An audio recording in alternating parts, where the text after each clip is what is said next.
अब बताइए, शिक्षा पर सवाल नहीं पूछ रही हो, महंगाई पर सवाल नहीं पूछ, विपक्ष का नेता विपक्ष का नेता विपक्ष का नेता विपक्ष का नेता विपक्ष का नेता। अब बताइए कि जैसा के पापा को आपने कितना बार घेरा है। एक बार अनुराग ओझा को प्रधानमंत्री बना के देख लीजिए, अगर सबके हाथ में रोजगार न दे दूं, सबको स्वास्थ्य न दे दूं, तो मैं तुरंत उसी दिन अपने पद से इस्तीफा दे दूंगा। प्रधानमंत्री नरेंद्र मोदी सबसे कायर और सबसे बुजदिल प्रधानमंत्री इस देश के इतिहास में हुए हैं कि अब देश की जनता मोदी जी वाह वाह नहीं, मोदी जी थू थू, मोदी जी थू कर रही है। आम आदमी से तो देखा आप लोगों ने कितना मस्त और कितना बढ़िया बात बोल रहा है ये बंदा। इस बंदे के पास सबसे बड़ी बात ये है कि सबसे जो दलाल दोगला पता नहीं और क्या क्या क्या क्या मीडिया के बारे में जो करता है, और इसको बढ़ाया चढ़ाया किसने, इसको बढ़ाया चढ़ाया मीडिया नहीं है। तो ये वो सांप है जो जिसको बढ़ाता है उसी को डसता है।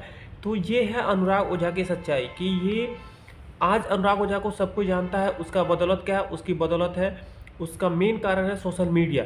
ये सोशल मीडिया पे चर्चित होने के लिए कुछ भी बोलता है, और सबसे ज़्यादा निशाने पे इसके बीजेपी और मोदी गवर्नमेंट होती है। क्यों भैया? सारा दोष क्या बीजेपी में ही है? सारा दोष क्या मोदी गवर्नमेंट में ही है? तुम लोगों ने, और जो बाकी दलों के बारे में तुम बात करते हो, बाकी दलों की जो बात करते हो, वो सब कुछ सही है। तुम कहते हो चमन बेच देंगे, दमन बेच देंगे, ये कर देंगे, वाह कर देंगे, हम कर देते, वो कर देते। तुम्हें सोशल मीडिया पे बकने के अलावा कुछ नहीं आता है।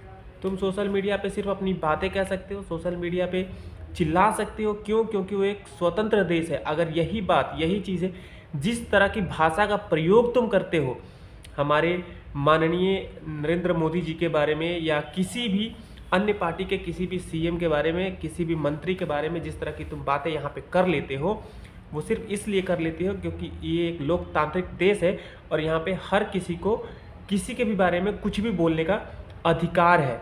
इसलिए तुम इस तरह की बेबाक बातें बोल लेते हो। और जिन बाकी देशों में अगर तुम कहीं जाके देखो, इस तरह की किसी भी जनप्रतिनिधि के बारे में इस तरह की बेबाक बातें वहाँ के आम नागरिक नहीं कर सकती। तुम्हें सवाल पूछना ही है तो तुम्हें तरीका है, उस तरीके से सवाल पूछो। सवाल पूछने का हक सबको। अगर तुम्हें लगता है कि कहीं पे गलत है, उसका तुम्हें अधिकार है सवाल पूछने का, तुम सवाल पूछ सकते हो, लेकिन इस तरह से नहीं जिस तरह से तुम पूछते हो।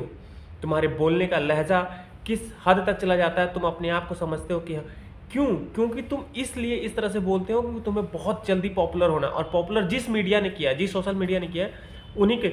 और वो कितनी बेशरम मोहतरमा है जो माइक लेके, और उनको तुम कह रहे हो कि हाँ तुम जैसे दलाल मीडिया के लोगों ने ऐसा ऐसा कर रखा है।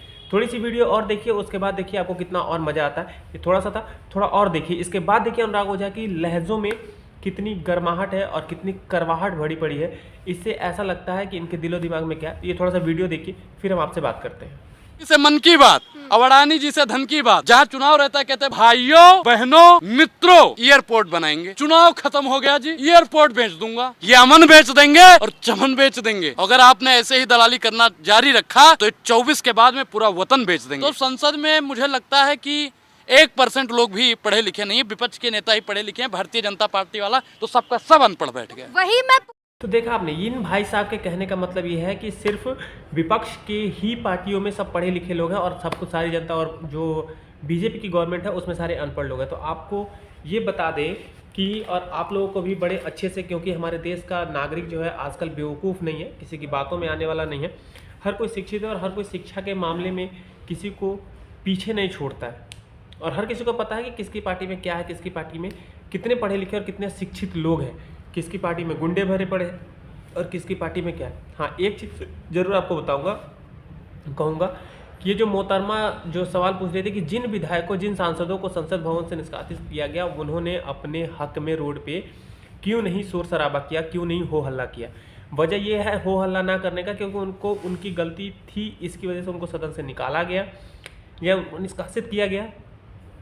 और रही बात अनपढ़ और ग्रेजुएट की, तो पलट के देख लो कि जो इस विपक्ष की बात करें, उस विपक्ष में कितने लोग हैं पढ़े लिखे, और बीजेपी में कितने लोग हैं पढ़े लिखे और शिक्षित। परसेंटेज निकालो तो मैं खुद पता लग जाएगा। अनुराग ओझा को शायद ये गलतफहमी है, उनको लगता है कि वही एक बोलना जानते हैं और उन्हीं को बोलने का अधिकार इस भारत देश में मिला हुआ है।